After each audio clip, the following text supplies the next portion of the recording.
Hello viewers, welcome to south Indian kitchen with ash.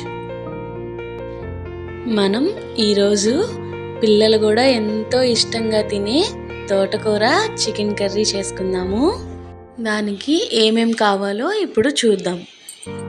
కావలసిన పదార్థాలు: 3 కట్టల తోటకూర, 1/2 కేజీ చికెన్, కట్ చేసి పెట్టుకున్న 1 ఉల్లిపాయ, కట్ చేసి పెట్టుకున్న 2 పచ్చిమిర్చి, 2 టేబుల్ స్పూన్ల పెరుగు, 2 టేబుల్ స్పూన్ల అల్లం వెల్లుల్లి పేస్ట్, 1/2 టేబుల్ స్పూన్ పసుపు, 2 టేబుల్ స్పూన్ల కారము, 2 టేబుల్ స్పూన్ల ధనియాల పొడి, 1 టేబుల్ స్పూన్ల గరం మసాలా, రుచికి సరిపడినంత సాల్ట్, తగినంత ఆయిల్, కొంచెం కొత్తిమీర. స్టవ్ వెలిగించి ప్యాన్ పెట్టుకొని ప్యాన్ హీట్ అయ్యేదాకా వెయిట్ చేద్దాం. ప్యాన్ హీట్ అయింది. ఇందులో 2 table spoons oil. 2 table spoons oil సరిపోయిద్ది. ఆయిల్ కాగిపోయింది. కట్ చేసి పెట్టుకున్న 1 ఆనియన్, కట్ చేసి పెట్టుకున్న 2 పచ్చిమిర్చి బాగా వేపుకుందాము. ఆనియన్స్ లైట్ గోల్డ్ కలర్లోకి వస్తే సరిపోతుంది. ఆనియన్స్ వేగిపోయినాయి, చూసారా, లైట్ గోల్డ్ కలర్లోకి వచ్చేసినాయి. ఇప్పుడు మనం 2 టేబుల్ స్పూను అల్లం వెల్లుల్లి పేస్ట్ యాడ్ చేసుకుందాము. బాగా మిక్స్ చేసుకుందాం. అల్లం వెల్లుల్లి పేస్ట్ వేగిపోయింది. ఇప్పుడు కొంచెం 1/2 టేబుల్ స్పూన్ పసుపు యాడ్ చేసుకుందాము. 2 టేబుల్ స్పూన్ల పెరుగు కూడా యాడ్ చేసుకుందాం. ఇప్పుడు బాగా మిక్స్ చేసుకుందామండి. మసాలా వేగితే మంచి స్మెల్ వస్తుంది. ఆ స్మెల్ వచ్చేదాకా మనం వేపుకుంటూనే ఉండాలి. కర్రీ ఎక్కువ టైం పట్టదు, చాలా ఫాస్ట్గానే అయిపోతుంది. వేసిన మసాలా మొత్తం వేగిపోయింది కదా. ఇప్పుడు ఒక 1/2 కేజీ కడిగి పెట్టుకున్న చికెన్ వేసేసుకుందాము. ఇందులోనే 1 టేబుల్ స్పూన్ సాల్ట్ యాడ్ చేసుకుందాం. టేబుల్ స్పూన్ సరిపోతుంది. బాగా మిక్స్ చేసుకుందాము. టేబుల్ స్పూన్ సరిపోయిద్దని ఎందుకన్నానంటే ఆల్రెడీ మనం తోటకూర చికెన్ కాబట్టి చేసేది తోటకూరలో కొంచెం సాల్ట్ ఉండిద్ది. అందుకని మనం ఎక్కువ యాడ్ చేసుకోకూడదు. ముక్కకి సరిపోయే అంత సాల్ట్ యాడ్ చేసుకుంటే సరిపోతుంది. తర్వాత చూసుకొని సరిపోకపోతే మళ్ళీ యాడ్ చేసుకోవచ్చు. ఇప్పుడు మిక్స్ చేసుకుందాము. కొంచెం సేపు ముక్కకి ఆ మసాలా అంతా పట్టేసే వరకు కలుపుకుందాము కదా కొంచెం సేపు. ఇప్పుడు కొంచెం సేపు మూత పెట్టి మగ్గనిద్దాము. ఒక 5 మినిట్స్ ఆగి మళ్ళీ ఓపెన్ చేసి చూద్దాం. ఒక్కసారి మూత తీసి చూద్దాము. చికెన్కి మొత్తం నీళ్ళు వచ్చేసినాయండి. ఆల్మోస్ట్ ఉడికిపోయినట్టే. చికెన్ ముక్క ఉడికిపోయిద్ది. ఈ టైంలో మనం 2 స్పూన్ల కారం యాడ్ చేసుకుందాం.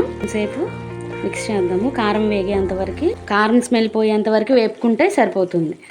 కారం మొత్తం ముక్కకి పట్టేసింది కదా. ఇప్పుడు మనం తోటకూర కూడా యాడ్ చేసుకుందాం. కొంచెం సిమ్లో పెట్టుకుందాము.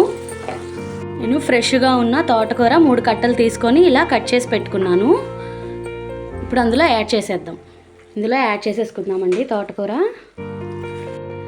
ఇప్పుడు తోటకూర మీద ఒక 1/2 టేబుల్ స్పూను సాల్ట్ యాడ్ చేసుకుందాం. 1/2 టేబుల్ స్పూన్ సరిపోతుంది, ఎక్కువ వేయద్దు. మనం దీన్ని మిక్స్ చేయకుండా అలాగే ఉంచేసి సిమ్లో పెట్టి మూత పెట్టుకొని కొంచెం సేపు ఆగుదాం. అలాగే కిందకి వెళ్ళిపోతుంది. అప్పుడు మనం కలుపుకుందాం. తోటకూర ఎంతవరకు వచ్చిందో చూద్దాము. చూసారా, కిందకి వెళ్ళిపోయింది మొత్తం. ఒకసారి మిక్స్ చేసుకుందాము. దీంట్లో వాటర్ అవసరం లేదండి. చికెన్లో వచ్చే నీళ్ళు, ఆకుకూరలో కూడా వచ్చే నీళ్ళు సరిపోతుందన్నమాట. ఇంకొంచెం సేపు వేగనిస్తే ఆల్మోస్ట్ కర్రీ అయిపోయినట్టే. ఆ ఉన్న నీరంతా ఇనికిపోయే వరకు మనము దీన్ని ఉంచుకుందాము. మళ్ళీ మూత పెట్టుకొని తోటకూర చికెన్ ఎంతవరకు వచ్చిందో చూద్దాము. చూసారా, నీళ్ళంతా ఇనికిపోయినాయండి. ఒకసారి మిక్స్ చేసుకుందాము. నూనె అంతా పైకి వచ్చేసింది. ఈ టైంలో మనం గరం మసాలా, ధనియాల పొడి యాడ్ చేసేసుకుందాం. మిక్స్ చేసుకుందాం బాగా. కర్రీ ఒక్కసారి ట్రై చేసి చూడండి. చిన్నోళ్ళైనా పెద్దోళ్ళైనా చాలా ఇష్టంగా తింటారు. ఆకుకూరలు ఇంట్లో అంత ఇంట్రెస్ట్గా తినని వాళ్ళకి, పిల్లలకి ఇలా చేసి పెట్టండి. చాలా ఇంట్రెస్టింగ్గా వాళ్ళు మళ్ళీ మళ్ళీ మిమ్మల్ని అడుగుతారు. అంత టేస్ట్ వస్తుంది కర్రీ. కొత్తిమీర కూడా యాడ్ చేద్దాం. బాగా మిక్స్ చేసుకుందాము.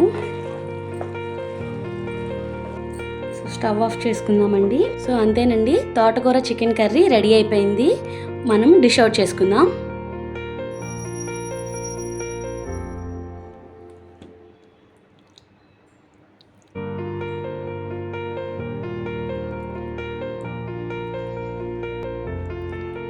సో ఈజీ అండ్ ఫాస్ట్గా అయిపోయే తోటకూర చికెన్ కర్రీ రెడీ అయిపోయింది.